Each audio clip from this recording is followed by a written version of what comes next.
Olá, queridos amigos, queridas amigas, que a graça e a paz de Jesus esteja com cada um dos amigos, que o sol da justiça, que é Cristo, possa inundar seus corações, dando-lhes o devido entendimento, sabedoria, e que todos tenham um feliz dia. Vamos à lição? E hoje, terça-feira, 22 de abril de 2025, a lição 4 de hoje, ela tem como título Dando o que pediram. O povo de Israel, ao observar que povos vizinhos pagãos estavam prosperando e que eles tinham uma monarquia, um rei, chegaram até o seu profeta e solicitaram que o desejo deles era de que tivesse um reinado, uma monarquia, porque segundo eles a destreza assim de um rei militar, que ele pudesse ir à frente das batalhas, era mais fácil confiar nele do que submeter-se a um Deus pela fé. Eles queriam simplesmente confiar na força, física, e não no Espírito do Senhor, que lhe dava garantias e que muitas vezes foi feito milagres para eles, que está lá em Zacarias 4:6. E assim eles fizeram da carne o seu braço, confiando no homem e não em Deus, que está lá em Jeremias 17:5.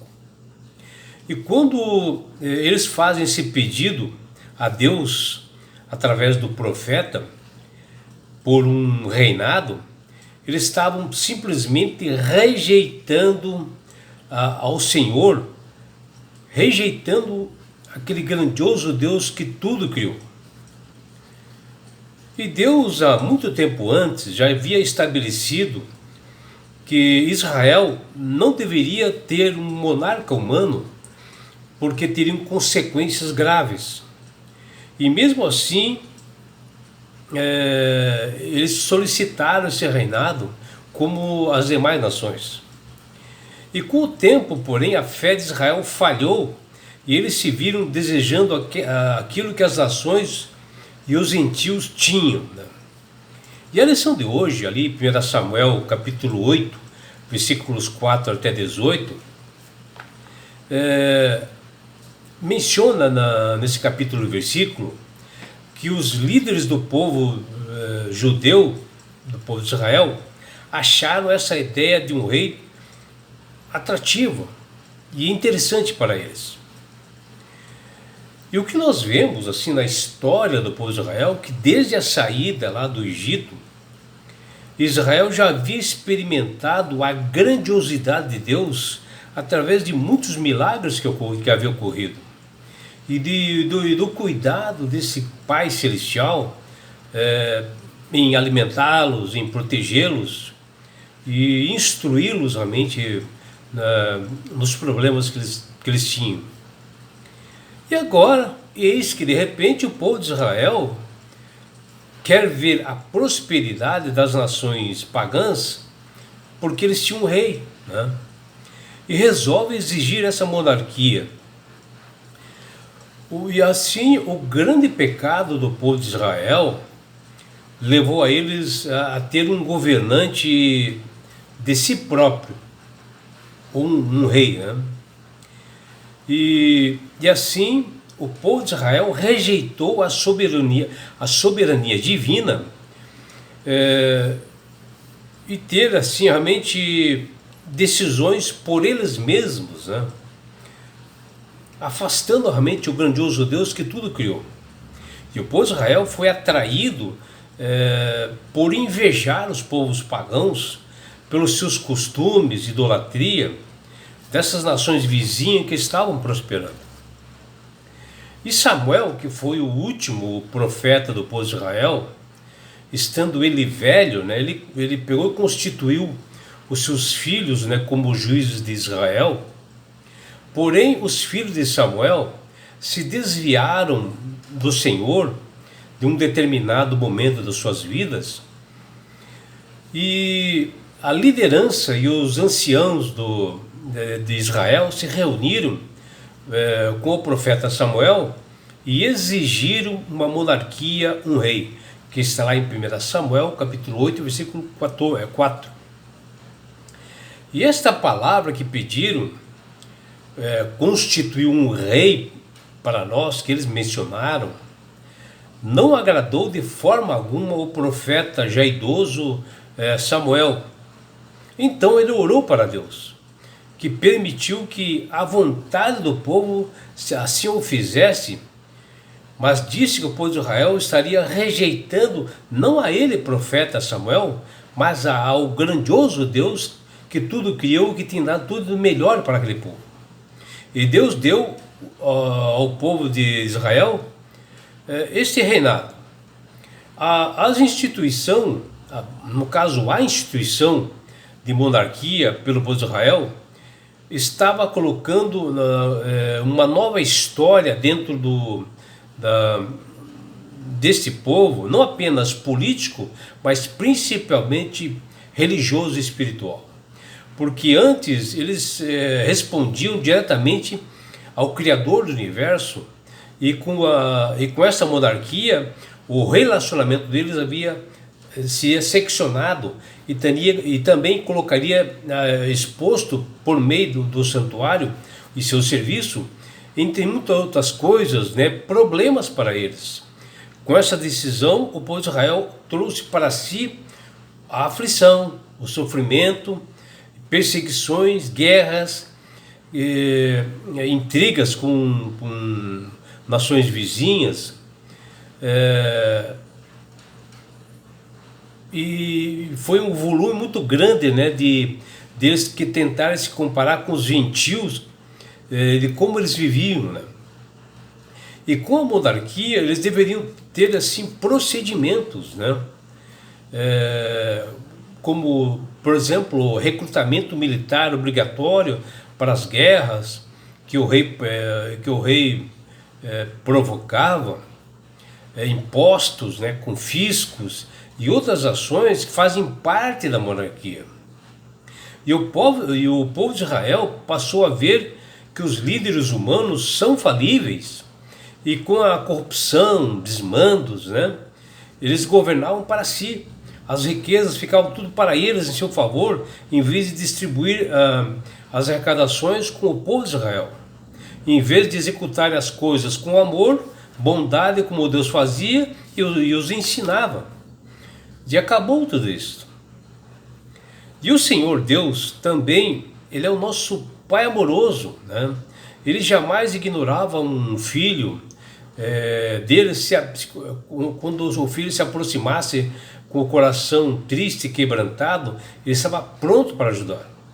Sentindo-se rejeitado pelo povo e envergonhado pelos seus filhos, o profeta Samuel foi consolado por Deus, que entendia o que ele estava sentindo, porque Samuel achava que a culpa era dele, que eles estavam rejeitando a ele, Samuel. E Deus diz a Samuel: pois foi a mim que eles deixaram. 1 Samuel 8,8, ou seja, o povo de Israel estava deixando e rejeitando ao próprio Deus. E o fato dos filhos de Samuel deixá-lo velho, não o fizeram a expectativa do povo, e serviu somente apenas para um desejo que havia crescido nos corações do povo de Israel para ter uma monarquia. Mas o verdadeiro motivo de Israel querer um rei, eles mencionaram, dizendo que para que sejamos também como todas as nações vizinhas. Está lá em 1 Samuel 8,20, ou seja, igual aos povos pagãos, as nações vizinhas. E vejam, o povo de Israel, separado por Deus, uma nação santa, que deveria ser um exemplo, um sacerdócio real, agora quer ser igual a nações pagãs. Só que nós temos um Deus que depois de afirmar uma posição, ele jamais muda posterior, porque é um Deus que não muda, e nós temos que assumir as consequências quando realmente nós tomamos partido de nós mesmos, né? E foi o que aconteceu com o povo de Israel, que aquela posição de monarquia permaneceria por um bom tempo, e eles sofreram com isso. Israel teria o que havia pedido, mas quando perceberam a falha, as consequências nocivas ficaram presas a isto, né? Que diz lá em 1 Samuel 8,18. Deus, que é onisciente, onipresente e onipotente, sabe com antecedência as fraquezas do seu povo e até previu e alertou desde o início que o povo de Israel pediria a monarquia, e eles escolheram, porque Deus enxerga o coração de cada pessoa. E eles escolheram as consequências graves por essa escolha errada. E Deus nunca disse ao povo de Israel que daria uma monarquia a eles, de forma alguma, mas sim que o seu povo, para imitar nações vizinhas, decidiriam ter um reino humano, mas teriam consequências, que está lá em Deuteronômio capítulo 17, versículos 14 e 20. E prevendo o futuro clamor de Israel por um rei, o Senhor deixou os mandamentos específicos que eles deveriam ser observados pelos futuros monarcas de Israel. Mesmo que eles tivessem um reinado, eles tinham que obedecer estatutos e mandamentos.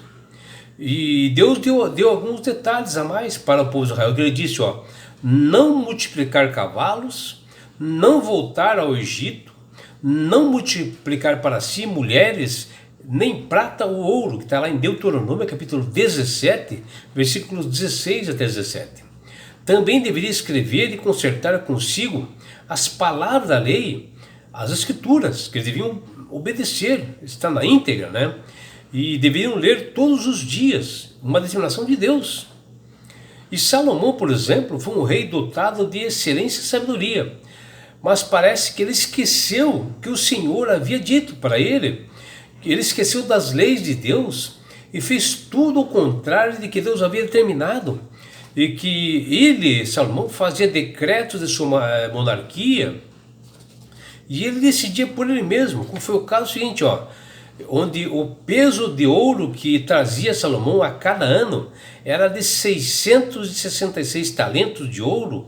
Será coincidência esse número?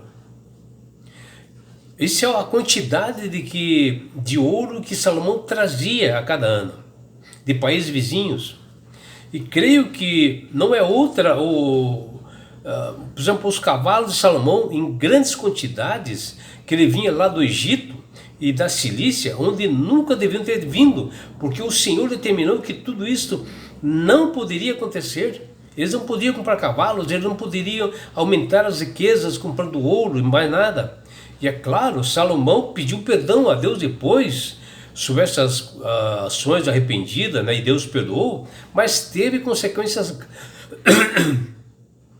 graves para sua família.